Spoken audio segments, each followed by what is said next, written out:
From John Cleese walking out mid-interview. I think it's a very poor question. I'd like you to answer it. Yes, I thought we were going to be talking about shows and comedy, but I'm not interested in doing this interview anymore, so I'll leave you now. Bye-bye. To Bill serving this host exactly what she asked for. But it's true! This is like the Oscars. Here are 11 times comedians and celebrities shut down woke interviewers. I know that you're particularly interested in talking about cancel culture. I think it's fair to say. I understand, in fact, you're making a documentary about it. What is it about cancel culture that interests you? John Cleese was mid-interview with a BBC host when she decided to steer the conversation into the usual trap of cancel culture, offense, and whether comedians should evolve. But John wasn't having any of it. Well, it's a relatively new phenomenon, and of course it affects comedians because a lot of us do jokes that the cancel culture people, the woke people, don't think are right or don't think are correct. So I've been asked to do the program, so I've been exploring it. I've been reading quite a lot of books and trying to understand what it's all about. It started off with a question about cancel culture, fair enough, but it quickly became clear the host wasn't looking for a real conversation. She was just fishing for controversy. I think some people are rather overprotective. I mean, we all want parents to be protective, but we don't want them to be overprotective because that raises children who are not perhaps very well going to adapt to the real world. I think it's very important. John Cleese is doing what he does best, dropping no-nonsense truth bombs about cancel culture. But here's the thing, facts aren't fun. Not for the BBC host anyway. She wants juice. You know, some would say that what you're suggesting is that it's... Why do you say but? Oh, it was just a turn of phrase. Just explore what I'm saying. Yes, yeah. That's precisely what let's try That's precisely what I'm about to do. Uh-oh. Looks like the temperature's rising, everybody. But don't worry, Cleese isn't about to let a clout-hungry host get the upper hand. The feelings of people who have been hurt by some of these comments, and I want to give you the example of where racist behavior, for instance, was couched as a bit of banter. Is that acceptable, in your view, as a joke? I think it's a very poor question. Yikes. Straight strike, no mercy. But hey, if you're gonna act over smart with a comedian about comedy, yeah, you're asking for it. But it looks like this host isn't done yet. I'd like you to answer it. Well, it's hard because it's so scattered and it has so many different ideas in it, and I don't know which place to start with to answer it. What I've said is the important thing is that people are protected to the right degree, not overprotected and not underprotected. John actually has a point there, and he's about to drop more facts. The practitioners of cognitive behavioral therapy, which is used a lot to treat depression and anxiety in young people, say that the woke ideas are pretty much the opposite of what they use to make people less depressed and anxious. Now, it doesn't matter whether that's old-fashioned or new-fashioned or even from the early 12th century. The funniest part? This interview wasn't even supposed to be an interrogation. It was meant to be about Cleese's shows. Are you going to ask me about being here in Singapore to do shows and in Bangkok, or is that at the back of your agenda? No, we certainly did ask you about that, John. It doesn't seem like it, lady. Because pretty soon, the questions started shifting right back to the same old woke agenda. I want to ask you about your thoughts on another comedian. I don't know if you know this American comedian, Dave Chappelle, who faced a huge backlash for his comments. We're back on cancel culture. Yes, I thought we were going to be talking about shows and comedy, but I'm not interested in doing this interview anymore, so I'll leave you now. Bye-bye. Okay, that's your prerogative. As this commenter beautifully summed it up, serves her right. This dude is 80+ years old and a comedy icon. When he gives you 2 hints, sister, 3 strikes and he walks. I don't agree with him on everything, but freedom of speech is tantamount to a civilized free society, and I couldn't agree more. But Cleese isn't the only dude out here with a spine made of titanium when it comes to handling woke hosts and their gotcha questions. Jimmy Carr is also pretty brutal. People go to me, oh, why don't you make a joke about Islam? And you go, because I'm not mental. But then I go on to make a joke about Islam. Yeah. Immediately. I did make a joke about Islam directly after that. Yeah. Jimmy Carr's in the hot seat on trigonometry. And let's just say the questions are spicier than a red hot pepper. But there's one topic that clearly isn't going down easy. Yes, but in the way that, how can I put it? When we tackle jokes about Islam. Oh my god, dude, relax. You could almost hear Jimmy thinking, mate, just spit it out already. I feel that we tiptoe around it more than... Not this guy.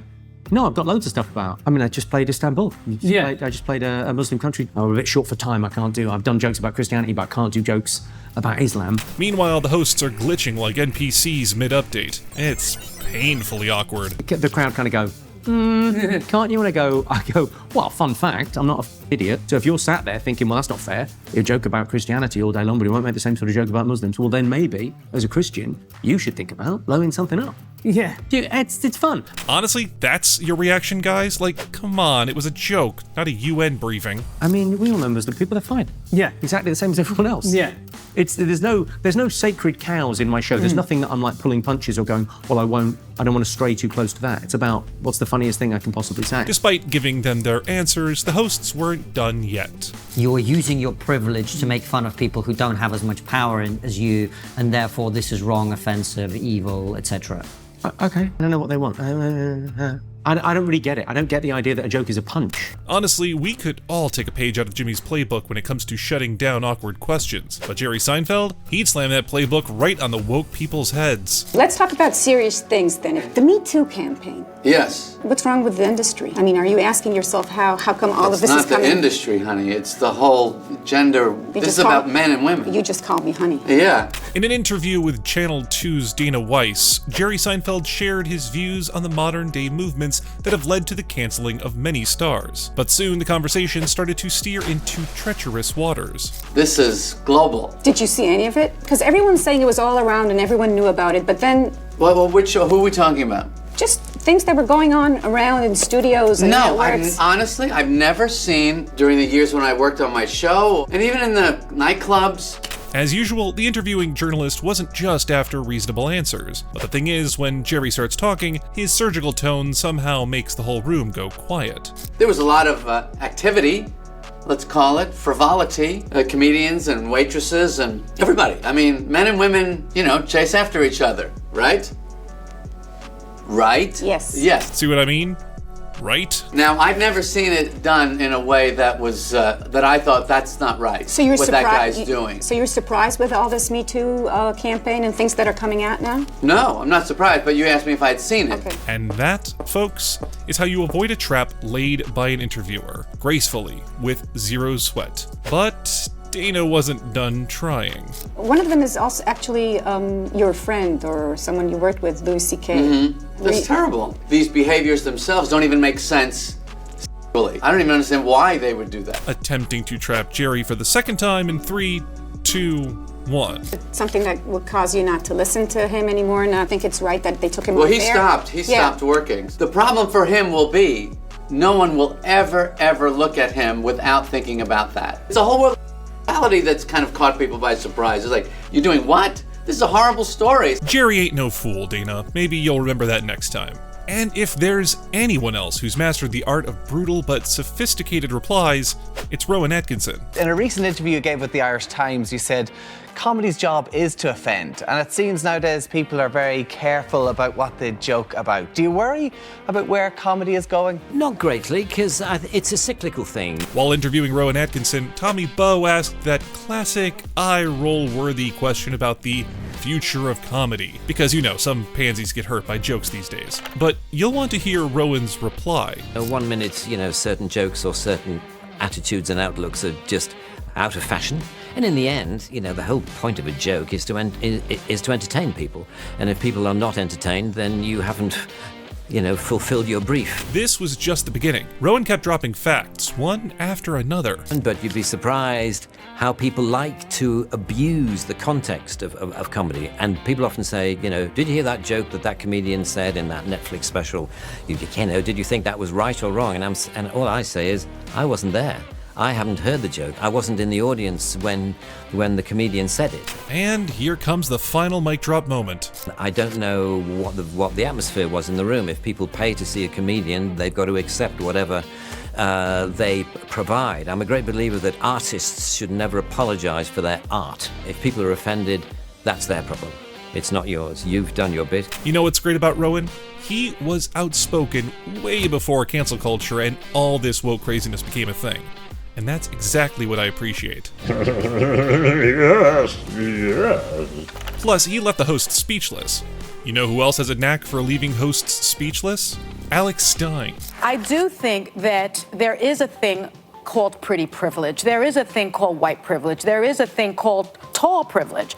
And we have to acknowledge that. But I do think that she is more relatable to more people because she's white, because she's attractive. Some insightful commentary on The View there? Comedian Alex Stein was asked to comment on The View host Sunny Hostin's claim that WNBA star Caitlin Clark was benefiting from white privilege. And the way Alex absolutely obliterated her, insane. It's always a racist that makes everything about color of skin and gender, and it's kind of like DEI. You know, Caitlin Clark was not a DEI choice. The reason why people like her is because she's a leading NCAA women's basketball scorer of all time. She's greatness. People love greatness here in America. We love comeback stories. We love underdogs, but people also love greatness. She's one of the greatest players. Wait for it. But it's not based on race. It's based on popularity because she's the best player. They want to make everything about race. If Caitlin Clark wasn't the best player, nobody would care. But of course, the host on The View has to make everything about race and has to just spread victimhood because that's the narrative that they love to preach and promote the most. Now, I could say a lot about Sunny, but let's just leave it to the comment right here. Funny how the 3 angriest and most hate-filled women on TV are named Sunny, Whoopi, and Joy. Touché, buddy. Touché. Sunny was probably super angry after watching this, but you know who was left in tears? The one who dared to mess with Patrice O'Neal with her woke feminist views. Because there is something comedian Patrice O'Neal wants you to know. We don't like you. We don't ever want to really see you. You never heard 4 guys hanging out at a party, right? And one of them goes, you know what would make this party even better? If my girl was here. Super feminist Emily Francis sat down to interview Patrice O'Neal, trying to corner him with the classic "why do you hate women" angle, but Patrice's answers were pure comedy savage gold. It's a very interesting take. So why is it that guys just don't want us fun, wonderful ladies around when you're hanging out with the boys? Because you talk about nothing. Thank you for laughing at that. That's really against your instinct to laugh at that, but you just force yourself on us every second you can. So we're just really annoying, essentially. Yeah, but you know it, and I don't know why you don't care. Oh my god, Patrice. Not going slow, are we now? No filter, no warm-up, just straight-up truth wrapped in jokes. We do care. We just want you to give us attention. That's not a problem, but it's like you just want more and more and more. And you're just not willing to give it. Yeah, we're willing to give it, but you take it before we get a chance to give it. So what does that mean? How does your love life start? I mean, do you have a girlfriend? Yes, I do. See, the thing with asking personal questions about someone's love life is you better not mind that same question being tossed right back at you. Man, honesty becomes misogyny for some reason, but I'm just telling you how I feel. Okay. You're not married. To see the upcoming no. Why? My choice. Your choice. I bet it is. Look at it. Man, I love her face at the end. Just pure regret. But if you really want to see faces go sour, ooh, you better invite Ricky Gervais to your show. You've done the Golden Globes before, and you can be quite edgy. The celebrities, do you think the celebrities out there are nervous? They're nervous about they're going to be sitting there. What will Ricky say about this? I think so. No one wants to be the butt of a joke, but I'm not trying to ruin their night. I'm making jokes. During an interview with Conan on TBS, Ricky Gervais was asked what he thought about people getting nervous over his jokes. And honestly, what better way to answer a ridiculous question than with a joke itself? I do it about things they've done, not about things they can't help. So I think I'm fair. Do you know? I know, yes. But you know what I mean. No. You're not making fun of a way they look or how they were. I wouldn't come out and go, oh look, it's a ginger Frankenstein. Do you know what I mean? Exactly. Ooh, Ricky, that has got to hurt, and Conan's face of pure defeat says it all. But while that conversation was witty and lighthearted, Andrew Schultz sure knows exactly how to crank up the heat when woke hypocrisy walks in the room. Can I just ask a question about the African American? Do we really need to put, I think we know where you guys are from. Some people don't like the term African American. No, I'm being serious. I mean, we're all technically African American. I understand they're trying to be, respectful. Okay, how can we have another term that's not... It's like, oh, what about African American? During a podcast with Charlemagne the God, Andrew Schultz did not hold back while calling out the hypocrisy behind certain politically correct terms. And let's just say, Charlemagne didn't like it very much. The point I'm making is they're trying to be polite by doing the most obvious thing. That black people are from Africa? And not all black people. Those black people from the Caribbean, where were they from They before came from that? Africa, but that's the case. Everybody's from Africa then. things are about to get even more heated. I guess what I'm trying to say is there's this name, there's this label that is brought up. Before we felt comfortable just going black and white. And it's just like, okay, whether you're from the Caribbean, you're from Africa, it doesn't matter. Black, that makes sense. Well, Caribbeans hate that. Caribbeans hate being called black people? Yeah, Caribbeans want to be called what they are. Do you hear yourself, Char? Anyhow, more and more people started jumping into the discussion. Black Americans here, we don't have a country, so that's why they have the engulfing term of African American. Yeah, I know. I'm aware of this. I'm trying to explain it to you guys. No, but why'd you say it's a dumb thing? It's obvious. It's not, though. You just explained No, it is obvious, but what other term would they No, call? I guess... You mean it's obvious why they refer to people as that? No! This commenter perfectly nailed it, saying, "It's impressive how Charlemagne manages to miss the point repeatedly." Very true. But this conversation is far from over. You don't need to say that a black person has roots in Africa, because there's one place in the world where black people come from, Africa. So I don't think you need to go African American. You're like, it's already self-explanatory. We can see, we know. He does have a point there, but will Char ever be able to get it? Not likely. What I'm saying is it almost makes more sense to have the descriptive word before white people. So if you had black African American, you could have European American for white people, or Australian American for white people. I guess what I'm saying is because it's not as self-explanatory for us. What's interesting is that some people would say what you just did is a form of white supremacy, and I'll tell you why. Wait, what? Honestly, at this point, it's become a habit.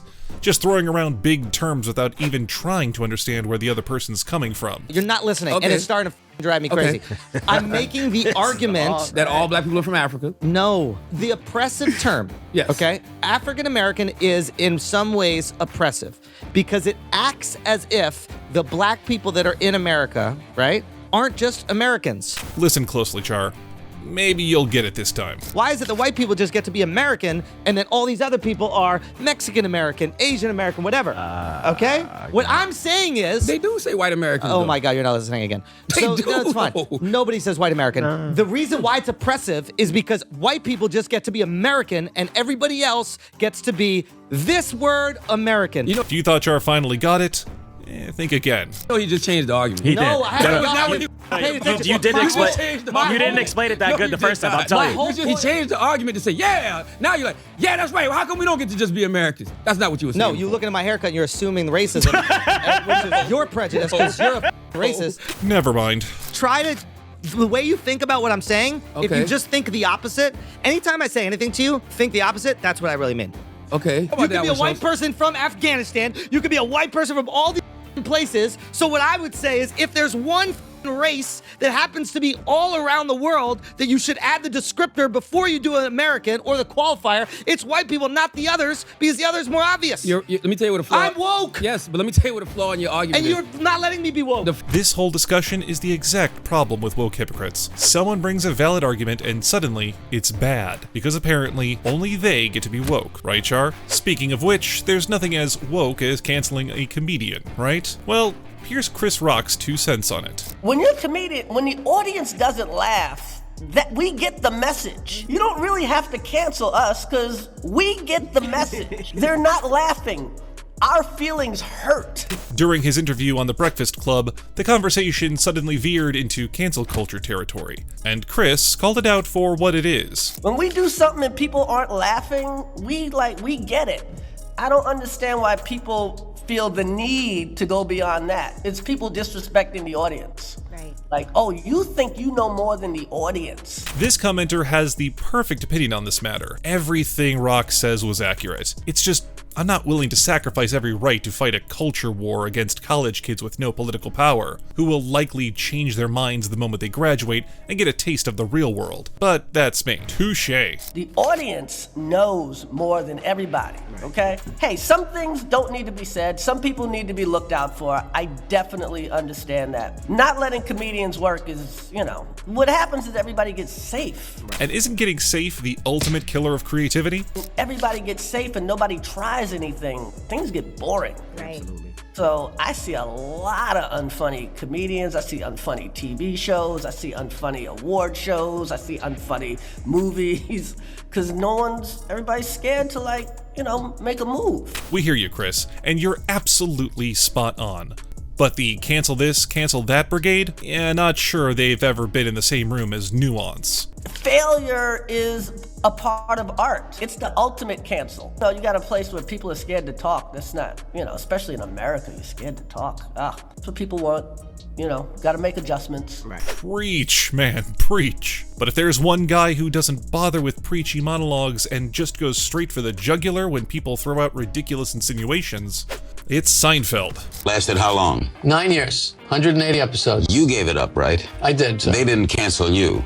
You canceled them. You're not aware of this? No, I'm asking you. You think I got canceled? Are you under the impression that I got canceled? Have I hurt you, Jerry?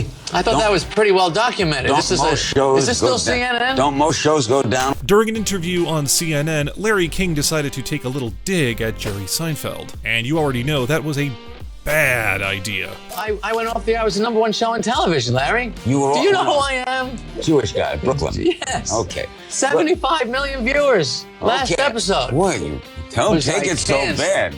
Well, that's the big difference between being canceled and being #1. Okay, I'm sorry. And that, ladies and gentlemen, is how you shut these woke hosts up perfectly. But when one tries to take a jab at you for speaking your mind, you need to do what Bill Burr did with Paige McAvoy. I'm glad that you're here in Texas for the brief time that the weather's going to be 70 degrees. Oh, it's perfect. This is like the golden age of global warming.